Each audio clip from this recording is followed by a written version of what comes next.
Hello, everyone. How are we all doing? Hope you're doing well. I am Chris, back once again with another James Bond review. If you're only discovering the channel now, you might be wondering why I'm talking about Bond. Well, it is the celebration of the 60 years of Bond. Started a couple of weeks ago with the 60th anniversary of Dr. No. And I don't think it's just Odeon. I think a few cinemas are doing it, at least in the UK. They're rescreening each week all of the James Bond films, all the way from Dr. No until I think it's either the end of September or into October, where, of course, we'll get into the Daniel Craig films with the final film so far with No Time to Die. And I plan on seeing them all. So, of course, this is week 3 of this, 60 years of Bond celebration, this weekly review series that I'm doing. And if you're new to it, if you haven't checked out the previous reviews, obviously I've already done Dr. No and last week's review, which I encourage you to check out, From Russia with Love. It was great seeing that film, and even better talking about it with everyone in the chat as well. And we're going to give people, a few minutes to jump in the chat maybe as well and check out this one, because this is one that I really want to hear your opinion on. Goldfinger, arguably the seminal Bond film, the film that really got the formula together. Everything was, all the ingredients kind of packaged together well, which has now been sort of like the default template for most of the future James Bond films. A lot of it is owed to the success of this film and the formula of this film, which of course we're going to talk about as we get into it. But before I do, I'm going to go over the socials first. So please do subscribe to the channel for more movie reviews, trailer reactions, discussions, and live streams. The content is picking up the pace a little bit more now. Obviously, I jump on as and whenever when I want to talk about something, and I'm always going to be here for these James Bond reviews. But I am also going to be back a little bit sooner than next week, in case, you can't get enough of me until next Tuesday. I'm going to be going live this Thursday at 10 p.m. That's British Standard Time, for my review on Doctor Strange in the Multiverse of Madness. It's another Marvel film. We can't escape them. But it is a Marvel film that I'm very much looking forward to, actually. You could argue that superhero fatigue is setting in a little bit, but Sam Raimi's back for that one. It looks like a horror. I'm down. I'm loved everything that I've seen from the trailers so far. I'm going to be seeing that Thursday morning, and then I'm going to be reviewing it in the night time, as I mentioned, at 10 p.m. British Standard Time on that one. So do check back for that. And in case you want to find more information about whether it's videos that I'm preparing a stream for or whether it's just random stuff that I'm posting on there, you can find me on my Twitter. That's at Hobbit Fan Editor. That's at Hobbit Fan Editor. So, give me a follow on there and let's talk movies and everything in between. And the last order of business, actually, as this is a James Bond video, weekly review series right now, let me know what your favorite James Bond film is and who your favorite actor to play Bond is, what your favorite film is, and what your favorite actor to play James Bond is. Looking forward to hearing people's opinions on that one. But yeah, Goldfinger. This was one that I was, there's a few actually. All of them I'm interested about going back to the cinema and, and rewatching again. But this one in particular, because as I mentioned, this one is kind of lauded as one of the best Bond films on the top of many lists. It might even be considered the best. And even, from personal experience, from watching this for the first time, I loved it. When I rewatched this again last year, I still loved it. But since then, I think I might have praised it quite a lot. And then speaking to a lot of Bond fans themselves, they all appreciate this film. They all like it, but they don't think it's this magnum opus, which all of these movie lists and, lists of Bond things always would have you believe. They always say, well, it's fine, but it's just that. It's just fine. So now I was kind of reinforced with this alternate opinion to what I had beforehand. I was like, oh yeah, it's the one where they got the formula together. It's your classic Bond film. It's everything. It's firing on all cylinders. But then I was kind of plagued with that doubt from people. So when I went to see this film tonight, I kind of had that in the back of my mind, that I was intrigued to see if my if my opinion had soured a little bit, if it had tempered a little bit, especially considering now I can say that I've seen all of the Bond films, and now I'm going back through them, having a vague knowledge on some. I don't pretend to be this massive Bond aficionado. I'm just a Bond fan. And I guess I can open with that, open with my initial opinions. I still love this film, but I can kind of see what people are saying. And I think it's coming hot off the heels of From Russia with Love last week, which is a film that, I always liked. It was always one of my favorite Bond films. In fact, I think I had it in my top 10. But I'm pretty sure that I had Goldfinger above From Russia with Love. Now, having seen these again a week apart, I definitely I much prefer From Russia with Love, just the tone of it and the look of it, the style, and that one feels more like a classic spy film.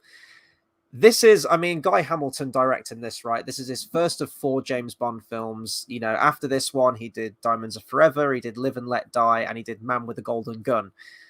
All 4 of which you could consider very sleazy, and there are sleazy aspects to this film too, but I love it. I love the sleazy aspects in a Bond film. It's part of Bond. It is what it is. And it's the input, I want to say, as well, from Guy Hamilton to make it more Americanized. And maybe they were trying to capitalize on the Bond name, make it go international, draw, overseas audiences in by having that American aspect to it. And I even think that was a contributing factor in the screenwriting of the film. I think the initial draft was considered too American, and I think they did a rewrite of the script, but I believe that Sean Connery didn't like that rewrite of the script, and maybe they went back to the original. I'm not really sure. You can do your reading on this, on the behind the scenes of this. As I said, there are many channels out there and podcasts that they live and breathe Bond. They know all the ins and outs of it. So, I encourage you to go and check that out if you haven't done so already. There's loads of channels out there. But I still appreciate this film for what it is. It is kind of, as I mentioned at the beginning, it is kind of the seminal Bond film. It's where everything kind of comes together. And I guess we can talk about a few of those aspects. A pre-title sequence again, this time of Bond on a mission that's completely unrelated to the actual film in question. Usually, I don't mind whether the pre-title sequences actually do tie in or not, but some of them do sort of, if they do tie into the film, it makes it just feel like a more cohesive film, and you still kind of get that action beat of Bond at the beginning. But I think the actual pre-title sequence from this one was based on what's alluded to in Ian Fleming's book. I think at the beginning of the book, it's mentioned that Bond is in Miami having done a mission after, I don't know, blowing up or destroying a drugs laboratory in Latin America. So they took that idea and had that be the pre-title sequence. And it's everything that we come to know from Bond. It's the one-liners creeping in. Now, the one-liners have been present in the previous 2. I'm not going to say that they haven't, but this one really doubles down. This one feels a lot sillier, a lot sort of more brash, a lot more bravado and glitzy and glamour a little bit in many ways, I want to say. A blockbuster, better way of saying it. This was the first James Bond blockbuster compared to the previous 2. The budget was, the combined budget almost of what the budget was on Dr. No and From Russia with Love. And this made its money back within the first 2 weeks and then some. Done on a budget of 3 million, and it made 125 million. And watching it today, it does feel more like a blockbuster. There's more action in there. Sort of gone are those quieter, more introspective moments of Bond, I would say, and it's all about the punch 'em ups and the car chases in this one, and the planes and everything like that, and the villains, and that's fine, and that's what we come to know from Bond, and we all have a love of that, and we all have an appreciation for that. But again, coming hot off the heels of last week's, I should actually probably start a list on Letterboxd or something and re-rank these as I go through them week to week. But I mentioned last week, and speaking to a lot of Bond fans as well, I don't think it's out of the ordinary where your ranking can change almost every single time that you go back and watch through these films, because you're always probably picking out bits that you didn't notice before, or things don't impact you the same way at that moment in your life, maybe compared to some other ones. So there is always that constant ever-changing aspect to the James Bond films. But on the whole, compared to last week, I do think I preferred that more Um, darker isn't even the right word, because when I say dark, like a dark James Bond film, I think of something like Spectre or, you know, Skyfall, maybe something akin to that.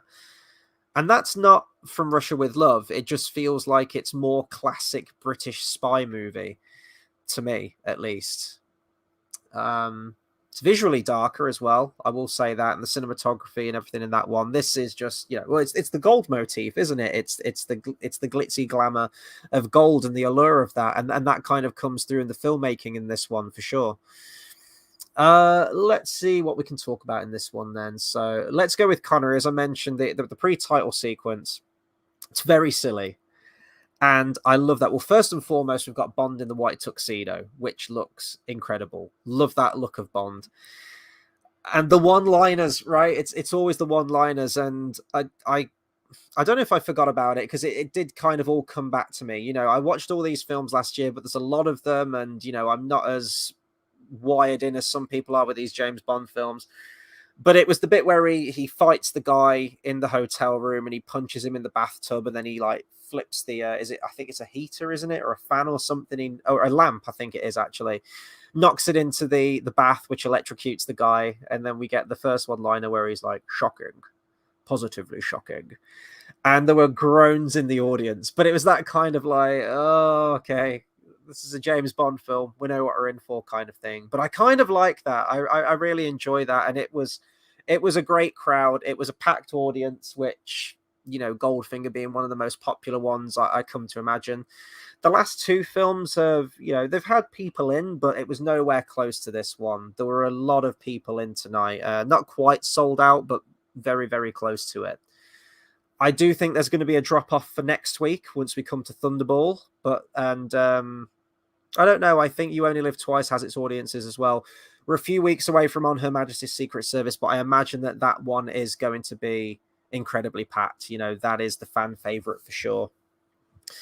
But Connery is, he's on fine form in this one. I don't want to say he feels checked out at all.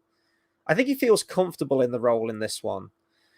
He seemed to kind of lack the edge maybe that he had in Dr. No and From Russia with Love, and maybe that's just down to sort of the change of style in this one, that it is more action packed and he is more of a action star in this one, maybe more so than a spy. That being said, I think it was I believe it was Guy Hamilton, the director. I don't know if it was the screenwriters. I'm pretty sure it was the director. Again, speaking to Bond fans, I was speaking to someone a couple of days ago, and she was saying that, why do people like Goldfinger so much? Because Bond just kind of gets his ass handed to him the whole movie and fails constantly. And I didn't remember that being the case. And of course, Bond saves the day. But, she's got a point. It was a lot of scenes. He gets bested quite a lot. He's, he's in the infamous torture device, right? With Goldfinger, with the laser beam. Do you expect me to talk? No, Mr. Bond, I expect you to die. That scene, and a lot of scenes where, Bond crashes the car and he's apprehended, or, loads of stuff throughout the film. Bond keeps getting pistol whipped and knocked out. And I think that was a conscious decision. I believe the director mentioned that he didn't want Bond to seem like a superhero as he had done, or a Superman, I believe was the actual quote, as he had been the previous two movies, and he wanted to kind of humanize him a bit more. And he wanted to make the villains more threatening. And to do that, you have them beat Bond constantly. I can absolutely see the idea of that. And I guess I was more aware and more conscious that Bond was losing a lot more of his fights in this. And I think maybe that was just from, having spoken to someone a couple of days ago, it kind of put that thought in my head. But it didn't detract from the film. And of course, Bond still saves the day. He's not a weak character by any stretch of the imagination. He still does have that very domineering and dominating presence. He's cracking the one-liners. He's a likable, cool, suave hero still. He's just not as suave as much as he was in the previous two. I don't think it's more action orientated in this one. Speaking of that, like, dominating aspect of the character, I'll address something that I've seen kind of surface numerous times. that this film is quote unquote, or a scene, I should say, a scene in this film is quote unquote problematic. And it's the scene where he dominates Pussy Galore in the film, in the barn. I will say that Bond's a lot more forceful than he perhaps has been in previous entries and previous rendezvous with women. But, you know, I've seen articles out there and videos saying that Bond rapes Pussy Galore in this scene on a Blackman's character. And that's not the case. That's not the case at all. You know, there's that kind of play fighting where, you know, she's an ace pilot and is, you know, she's immune to Bond's charms, and she even calls him out on that. She's got this very domineering presence, as has Bond. You know, Bond's trying to wear her down and she's not having any of it. And then that kind of comes to a head where they're in the barn together, and, you know, he tries to get her on the floor and she gets him on the floor, and there's that, you know, back and forth between the two. And then I think the bit where everyone's talking about is where Bond sort of like gets on top of her, but she relents, and it's not like, you know, a horrific like scene from I Spit on Your Grave or anything like that. She does, you know, start moaning and, you know, like caressing him and everything, and she gets into it. And it's just those two domineering personas together that clash. And obviously Bond comes out on top because he's James Bond, is the protagonist. He has to. It's not like this really dark, horrible, horrific thing that 2022's audience have said that it is. I know it's a weird thing to talk about, but I did want to talk about it because it is something that I've seen crop up quite a lot, and it's all kind of harkening back to this scene from this particular film. Pussy Galore as a Bond girl. I really like her as a Bond girl. I think she's probably one of the most famous ones, probably from the name alone. I think actually the name did cause a lot of a stir when it came to American censors specifically, because, you know, again, it's that Americanism, isn't it? It's quite an American slang term, isn't it? You know, pussy and everything like that. It's quite American. But this film actually has a lot of, you know, famous and famous Bond girls in terms of like the Bond iconography. Chief among them is let me just get her name up right now. Jill Masterson, played by Shirley Eaton. I'm still learning with the Bond names, guys. There's a lot of Bond girls across all the 25 films, so forgive me if I forget the names. Jill Masterson, I mean, that image of the body paint on the bed.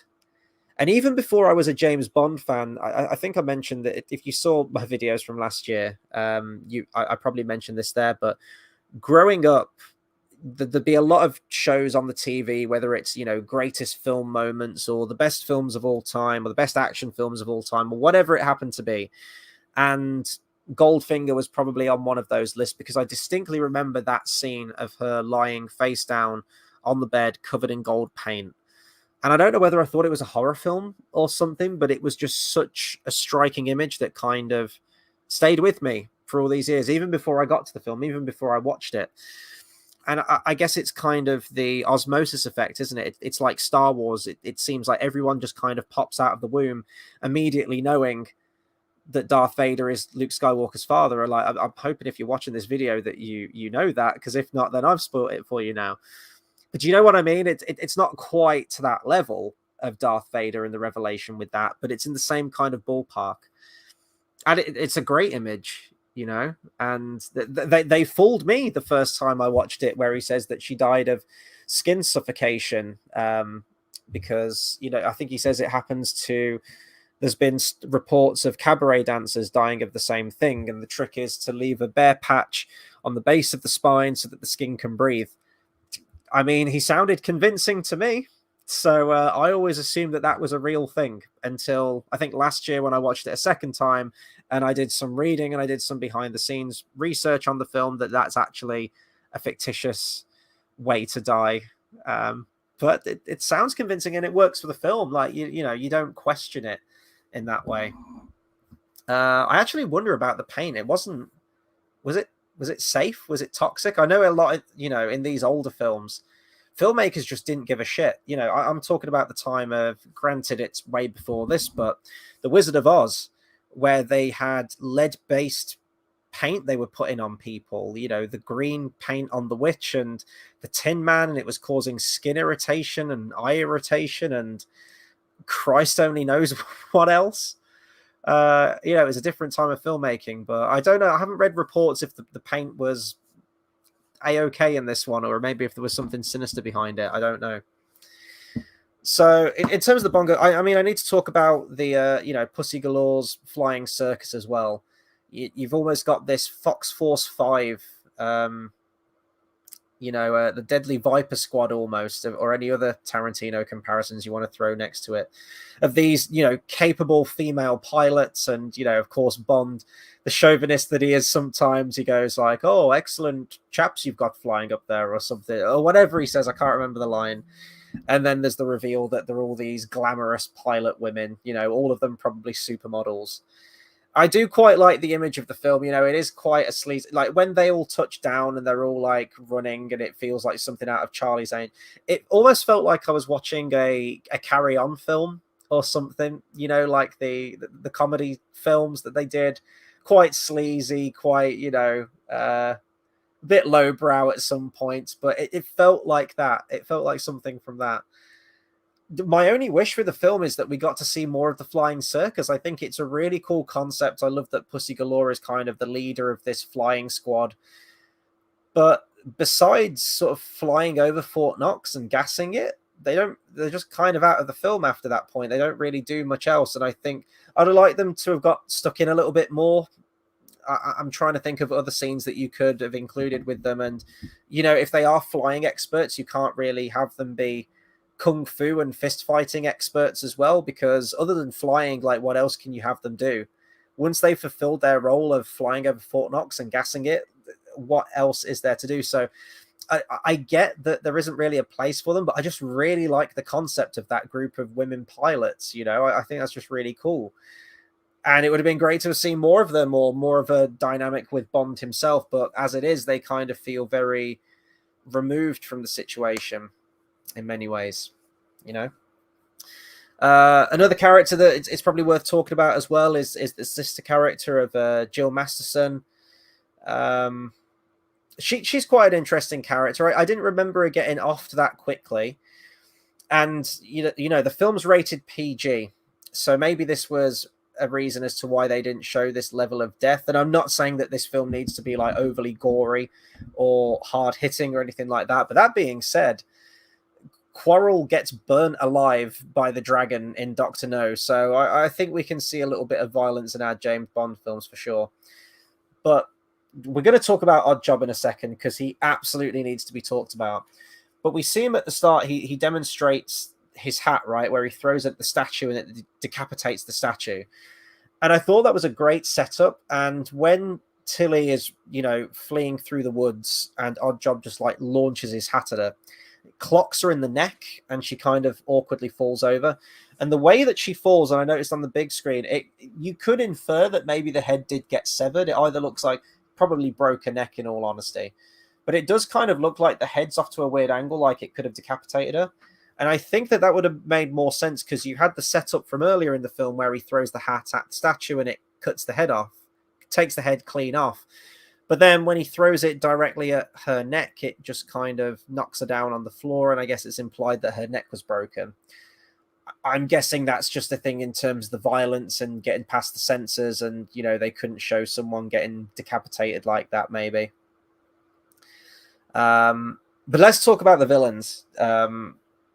Yeah, let's talk about Oddjob. I'm talking about the hat right now, so let's talk about Oddjob, played by Harold Sakata, or Sakata, sorry, I believe his name is. Probably, I mean, right next to Jaws, is the most memorable and iconic James Bond henchman there ever has been and probably ever will be. Even just down to a silhouette of this guy, which is how we're first introduced to the character, although we don't know that yet, is his silhouette. It's the iconic costumed, ridiculous concept henchman. They've always got a gimmick. The best henchmen always have a gimmick. You know, they're always big, strong, tall, imposing. They've got some kind of gimmick. Jaws has got the metal teeth that bites through shit. And, you know, Oddjob's got the hat. It's a great look for the character. He's just great. You know, when he is in those fist fights with Bond, it is believable. Arguably one of the best fist fights. I don't think it quite trumps the Red Grant fight scene from Russia with Love from, you know, last week's film, but the fight scene that Oddjob has with Bond in Fort Knox is still great. And you've got I think the fight choreographer. I don't think he came back from Russia with Love. The name escapes me now, but I think he returned for this one, and it's such a great fight scene, you know, and Ken Adam as well, the production designer, who again I don't think returned for from Russia with Love. He was present on Doctor No and came back for this one, and Ken Adams, you know, a staple name in terms of the behind the scenes of Bond and the production of the film.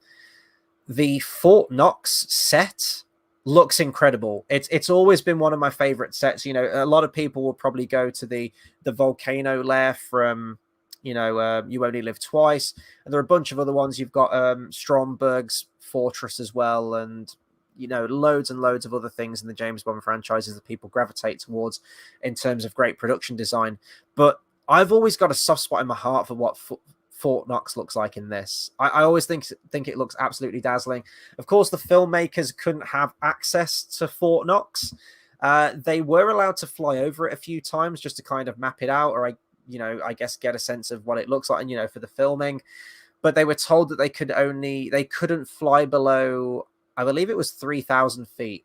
But I think in the end, I think it's on the commentary that they did actually fly 500 meters, and it caused like a massive stir from, you know, the people on Fort Knox. I mean, there's people there with machine guns stationed on the roof. There's tannoys, there's sirens, you know, and everything like that.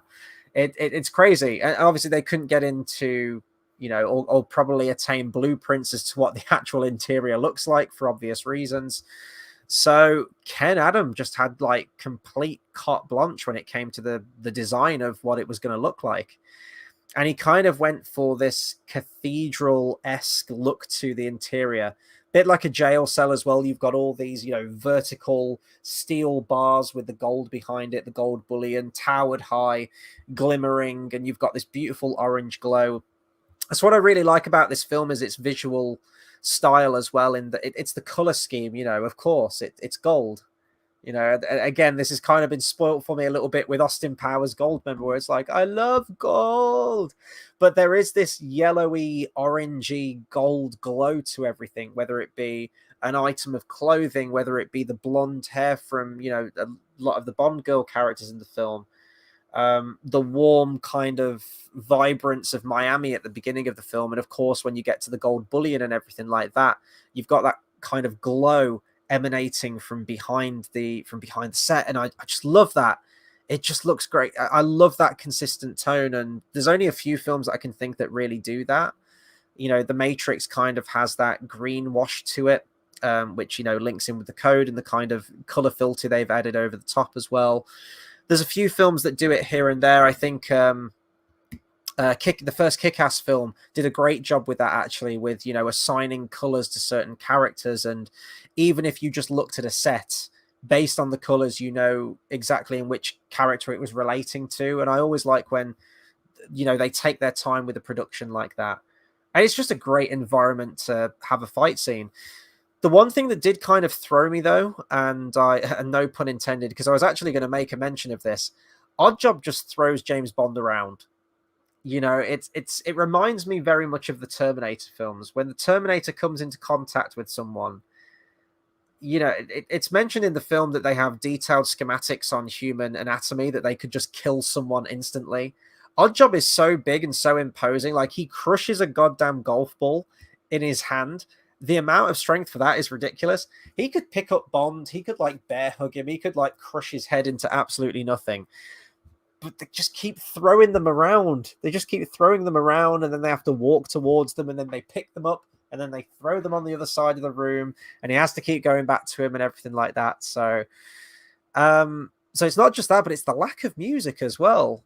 The soundtrack to this film is incredible. You know, obviously John Barry returning, just a major name, arguably the most important name, really. I know he didn't do the main theme technically to James Bond, but what he did for the music for Bond, you know, it's like, oh, it's a John Barry score. It's a John Barry James Bond score. And this is easily one of his best, you know, Goldfinger, that just the song, that the brass, the lewd nature to it, the sexiness, the raunchiness of the song itself. And, you know, that all comes from that use of the brass. You know, just saying the name Goldfinger, you kind of want to say it like Goldfinger. You know, you want to say it like that, and then blah, blah, blah, with that. Oh, it's perfect. It's perfect. And how that links into the score itself as well, how it's reprised multiple times. There's a variation of it on strings as well, which is this very slow, seductive quality to it. Or you've got the one where it just goes all out. You know, I think it's the scene where Felix is tailing Oddjob. I think it's in that scene, but it's where you get, you know, Goldfinger, just the orchestral version of it with the brass just played in full statement. And it's great. And I love how John Barry adds the James Bond theme into the music as well, and how it kind of segues in and out, and how it just beautifully meshed together. It's one of the best. And, you know, Shirley Bassey, Christ almighty, what else can you say that hasn't been said already? She is the voice of Bond. I will say Goldfinger, although it's, you know, an iconic James Bond song, you know, from the brass and everything like that, and, you know, if it topped the list of James Bond theme, like, you know, it's quite the low-hanging fruit. I think a lot of people tend to go with this one as the iconic James Bond theme because of Shirley Bassey's involvement. It's not one that I go back and listen to a whole lot. You know, I appreciate it for what it is. The title sequence looks fascinating as well. It just looks incredible how they have the projection of scenes from the previous two films on the body of the model, and obviously the gold glow as well. It's a really cool look to the opening title sequence for this thing. But I don't know, there's something, just Goldfinger, the song, I love it. It's great. It's classic Bond, but it's not one that I go back to and listen to a whole lot.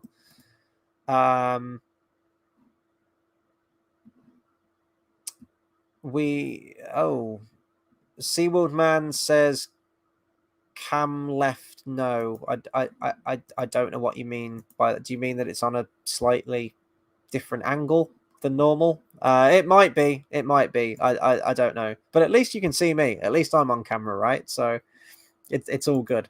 It's all good.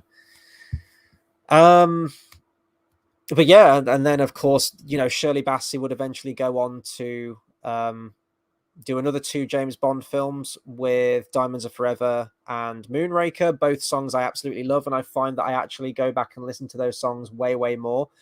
I've always got a soft spot in my heart for Moonraker, and I know a lot of people really don't care for that as a James Bond film. It's probably one of my favorites, actually. It's so easy listening.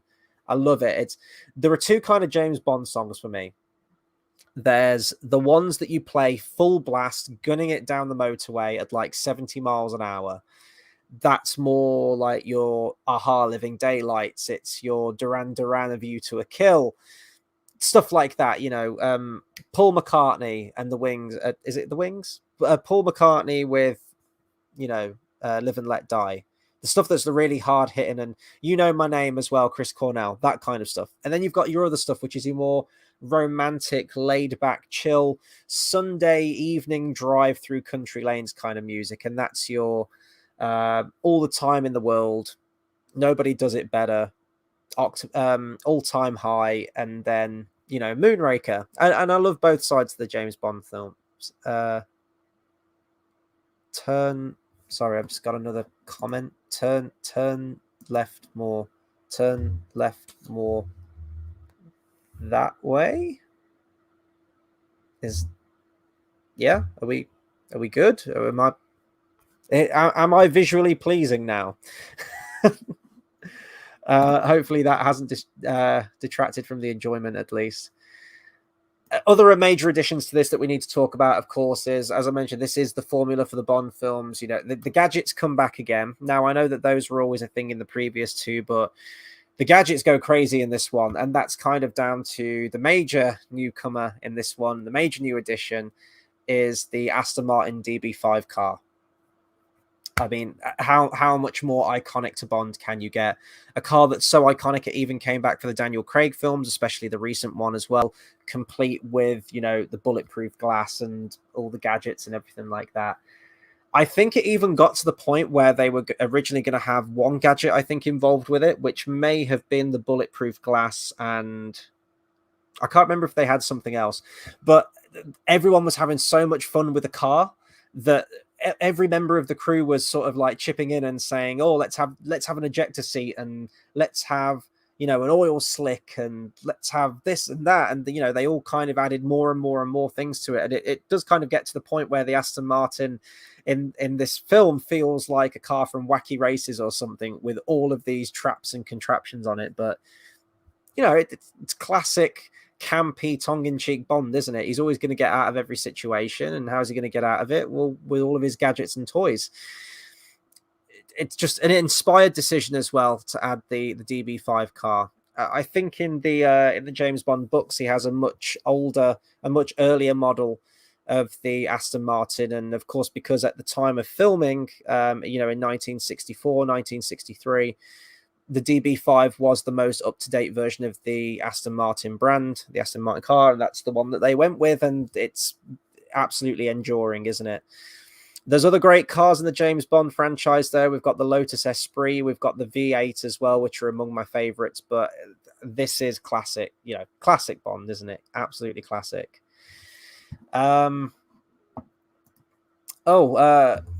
Okay, you want to see the posters? See, now I feel like I'm really off to the side, you know. So let's kind of go for a happy medium. You can get 2 posters in, and I keep it a little bit more central. SeaWorld Man says, would you consider having a James Bond poster? Great question. If I have the wall space, maybe. I don't know. And then I'm trying to think. I'd probably get.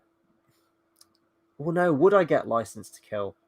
That's the thing. License to Kill is my favorite James Bond film, but it's kind of a terrible poster. So I don't think I'd have that poster on my wall. I have a little bit of wall space here. Part of me one day kind of wants to put those Lord of the Rings swords up on the wall, but I don't know if it'd be this room, and I don't know if it'd be that wall. I could maybe consider getting a Bond poster. I think one that I'd like is if someone's kind of done a Drew Struzan style, maybe, or, you know, like a custom, like a fan-made one, where you've got all of the Bonds on the poster. You know, you've got Lazenby, you've got Connery, Roger Moore, Dalton, Brosnan, and Craig, all kind of like a collage and certain scenes from them. I don't know if that poster exists. I don't know if it's been drawn out there. I quite like something like that, maybe. It does stuff like this, though, and I'm kind of the same with Batman. I saw a wonderful Batman canvas, and it was kind of like a lineup of all of them, and you've got like Adam West at the far end, and all the way up closest to the canvas you've got Robert Pattinson's Batman, and it looks great and it looks amazing. It's beautiful to see that evolution, but the thing is, that's immediately dated, because, you know, we're going to have, hopefully Robert Pattinson's going to be Batman for a while, but after him there's going to be another Batman, you know, and then that canvas is kind of outdated and it's not up to date.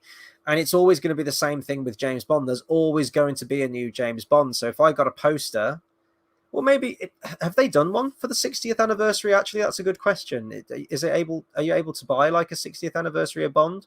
Because at least that's on an anniversary, and at least we've got, you know, 25 complete Bond films at the moment, and we've just finished, you know, a Bond's career, you know, with Daniel Craig. So maybe that would be a good time to get one.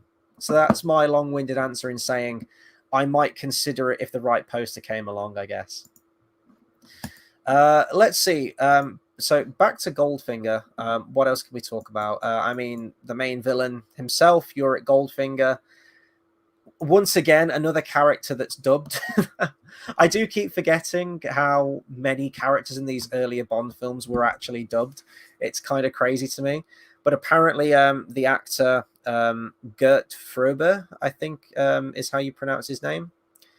He couldn't speak much English, and he really struggled with his lines. He had to say all of his lines phonetically.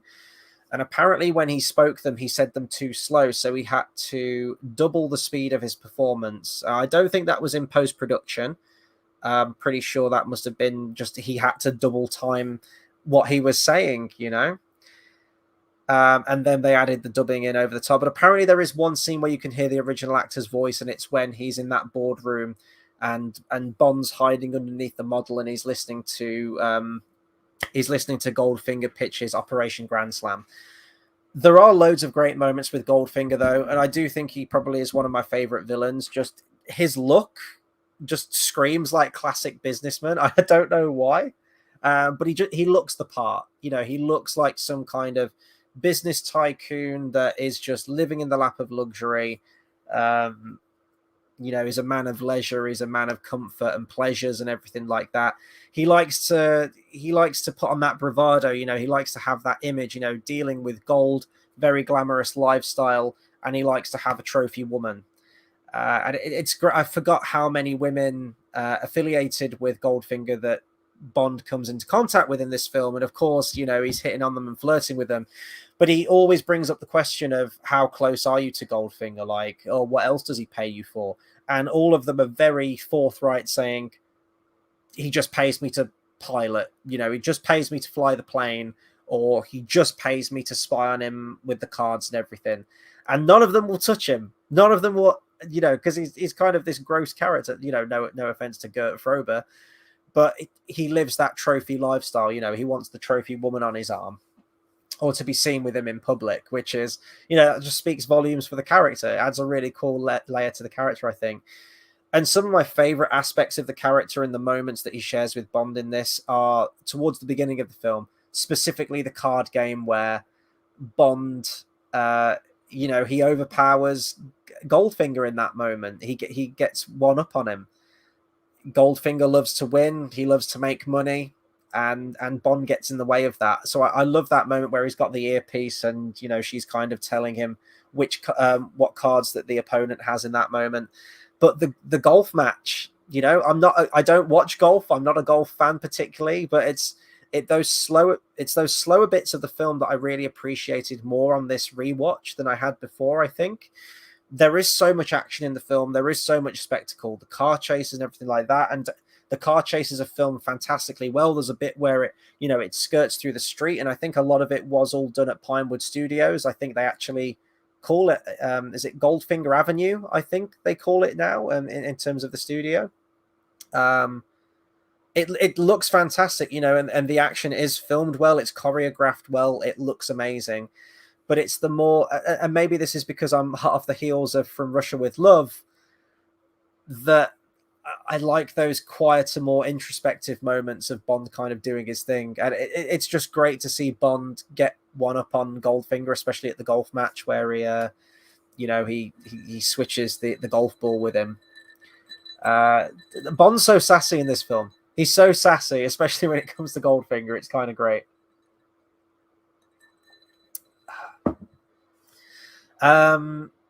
Felix, we get another actor playing Felix Leiter. Apparently the guy who originally played him in it was just Dr. No, wasn't it? The guy who played him in Dr. No, Jack Lord, wanted a more competitive salary. I think he wanted a bigger role and equal and co-star billing.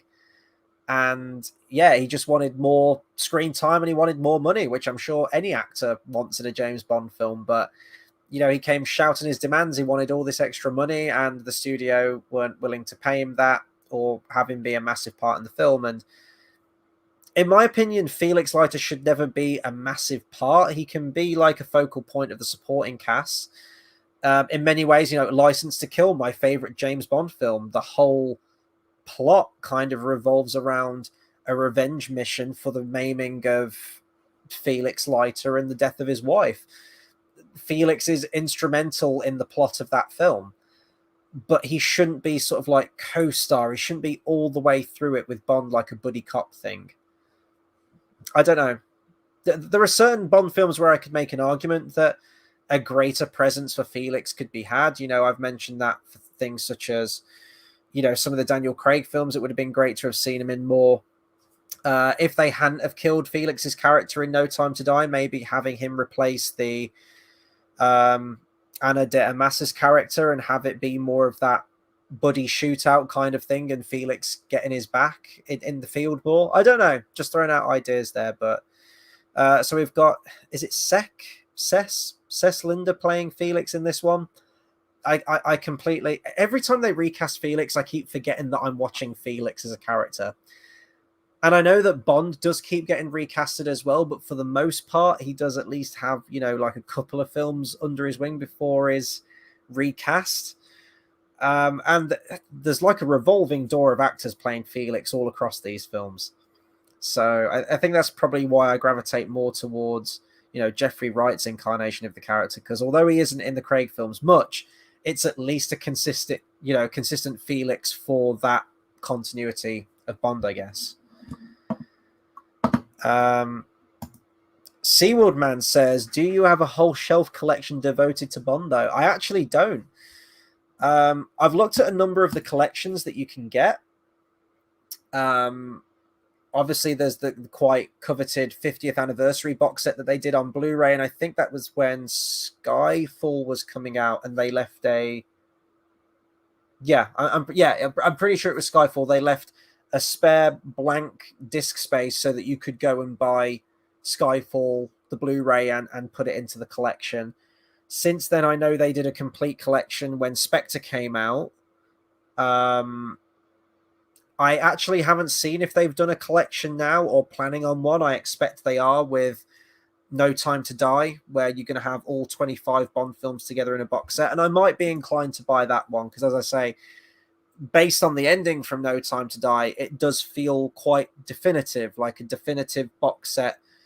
25 Bond films, the end of a Bond's era career. And then the problem is when they start cranking out more Bond films, you're going to have to buy like the individual films after. So you're going to have this wonderful box set and then you're going to have these individual films.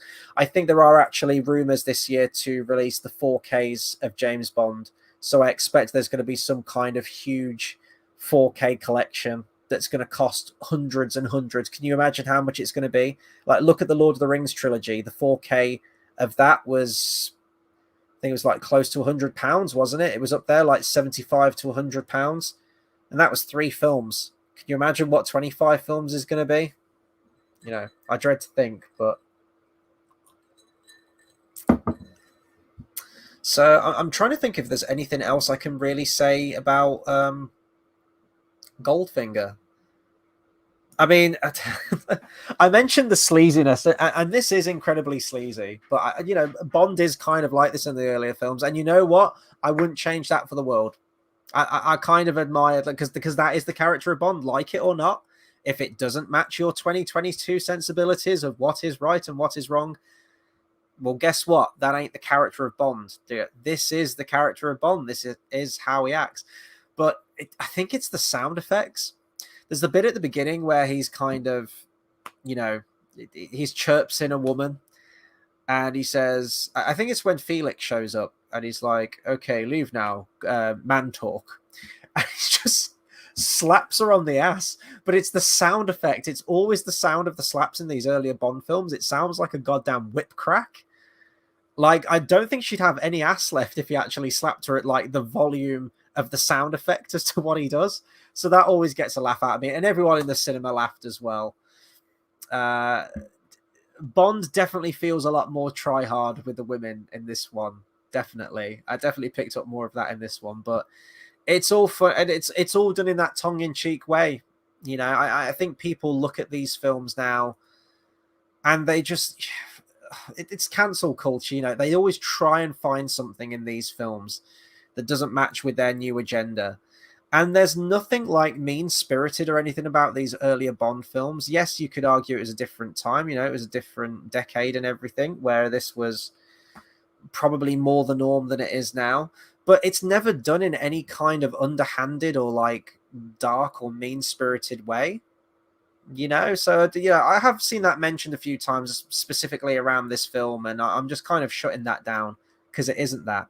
It's kind of more akin to what we've seen before, but it just feels like they've doubled down on it a lot more with this one. It just feels like there's inherently a lot more Bond girls in it than there have been before. I don't know. So yeah, I'm trying to think if anything else is worth mentioning about this. This was also the first Bond film to win an Oscar, I will say that, for Best Sound Editing. A few other little side things I can throw in before I round off, because I'm trying to keep these under an hour if I can. It's just more of the production design. I mentioned the design of Fort Knox, which I absolutely love, but there's other ones as well. I love the boardroom that Goldfinger kind of pitches to all of the American gangsters what his plan is for Operation Grand Slam. And there's this table that kind of, this automatic table that moves across the floor and folds up, and you've got all these boards that come down. It's fantastic. It looks great. I love the environment of that so much.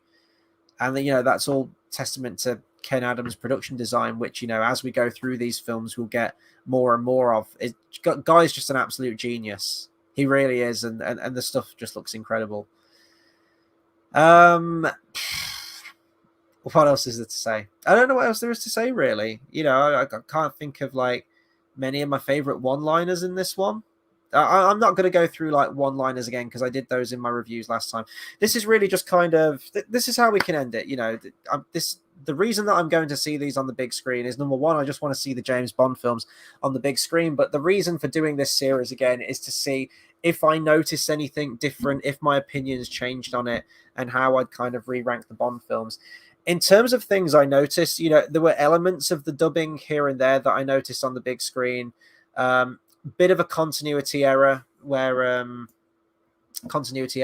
you've got sorry, I'm still looking at the characters' names here, where you've got Tilly Masterson, and she's kind of, I think it's in the scene where Bond is tailing Goldfinger, and Goldfinger's just kind of pulled over by that fruit stand. And you've got Tilly's character who's looking down with a sniper at Goldfinger.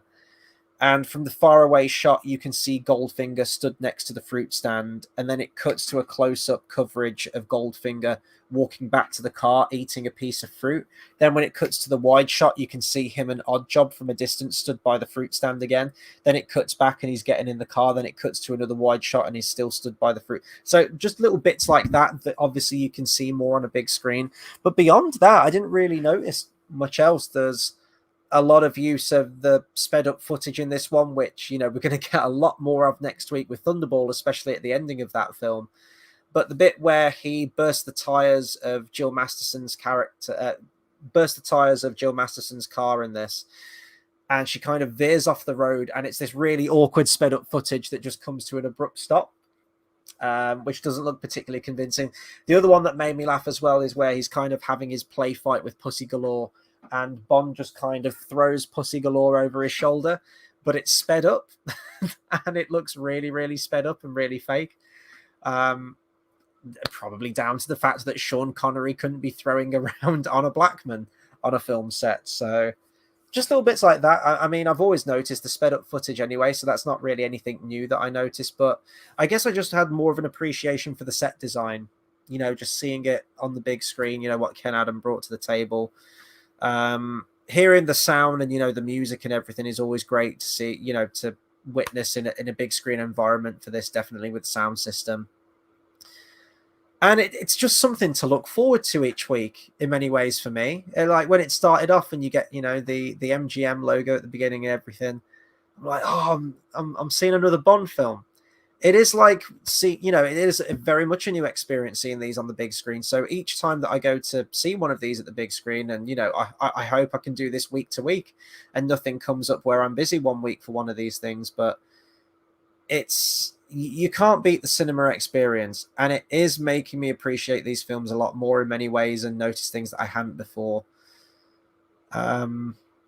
Yeah, but in terms of my opinion on this film, I still love this film. I still really enjoy Goldfinger, and I can absolutely why some people say it's the best, or one of the best. I can't remember if I ranked this one higher than From Russia with Love when I did my top 10 last year. That wouldn't be the case now. I definitely prefer the more slower paced, introspective pacing of From Russia with Love, and just the style of that. And we mentioned last week how it feels like an Alfred Hitchcock film in many ways. This one is your blockbuster film. There's a lot more action. There's a lot more spectacle. There's a lot more American flair to it, I guess. Bond feels more like a running gun in this film. than perhaps he did in the previous entries. He felt more like gentleman spy, gentleman British spy. In this one, he feels more of a bit like an action star, I would say, which is no bad thing. You know, we've seen Bond go through all different iterations, including being an action star. So, yeah, I still enjoy it, but my, you know, it's reduced a little bit, I would say. But I still very much enjoy it. It's still a very, very solid Bond film. And if someone said it was their favorite, then I can absolutely understand why. I think it's more for the impact, you know, it's the impact that this film had on the entire rest of the franchise. You know, the entire rest of the Bond franchise owes so much to this film. And this is where you really start to see things take shape. And that formula is repeated concurrently through a lot of the Bond films. You know, every now and then you get one of the outliers that comes in, like your On Her Majesty's Secret Service and License to Kill, where they kind of throw a spanner in the works and it feels very different. But for a lot of them, it kind of fits the mold on this one. So I guess that will do it for my review on Goldfinger. Hopefully we have some people tune in next time, or hopefully we have some people, you know, if you discover this video, let me know what you think of Goldfinger. You know, do you think it's deserving of all the hype that it gets and how it's lauded as one of the best Bond films, or are you kind of a little bit more lukewarm on it and think it's a bit more of an average entry in the Bond franchise? But anything James Bond related, please do drop a comment, because I love talking to you guys. I love talking to you guys about films, and especially when it's James Bond related as well. And again, I'm going to pitch the question to everyone watching at home. Which is your favorite James Bond film, and who is your favorite actor? Who is your favorite incarnation of Bond? Please do let me know. Of course, subscribe to the channel for more movie reviews, trailer reactions, discussions, and live streams. I'm going to be going live every single Tuesday night after I'm fresh out of the cinema. The film's going to be fresh on my mind. And yeah, you're going to be getting my immediate opinions on it. So do subscribe to the channel, and also follow me on Twitter as well. Why not? You may as well. If you're going to subscribe to the channel, follow me on Twitter too. That's at Hobbit Fan Editor. Once again, at Hobbit Fan Editor. And, you know, I'll let you know when I'm about to go live. And, you know, if anything crosses my mind, something random, something about movies, I'll always post something on there. Times for next week are going to be slightly different. So, of course, I will be back next Tuesday. That's going to be Tuesday, the 10th of May, at the slightly later time of 11:30 British Standard Time. The reason being is the screening for Thunderball is on at a later time next week for whatever reason. So, as such, I'm going to be getting out of the cinema later. I need to hightail it back here, prepare the stream and everything. So, please do join me. I encourage you to join me next week, next Tuesday at 11:30, as I just mentioned, in the PM, British Standard Time, of course. And if you can't wait that long for me and you want to sit, maybe Bond isn't your thing. If you are, then why are you watching to the end of a 1-hour James Bond review? I'm going to be back this Thursday, Thursday night at 10 p.m. British Standard Time. That's going to be Thursday, the 5th of May, for my probably spoiler-filled discussion. There'll be a spoiler-free section, though. Review on Doctor Strange in the Multiverse of Madness. I'm a big Sam Raimi fan, and I'm looking forward to seeing what he's brought to the table with this film. The trailers have got me very intrigued. Visually, it looks very interesting, and we're going to get all of those multiverse goodies, aren't we? Linking to the MCU. So, yeah, check back this Thursday for that. Thank you to SeaWorld Man for commenting throughout. And as always, you know, I hope to see more of your comments coming in as well, even after this video has gone live. That'll do it for me for right now, guys. And I'll see you next time. Take care.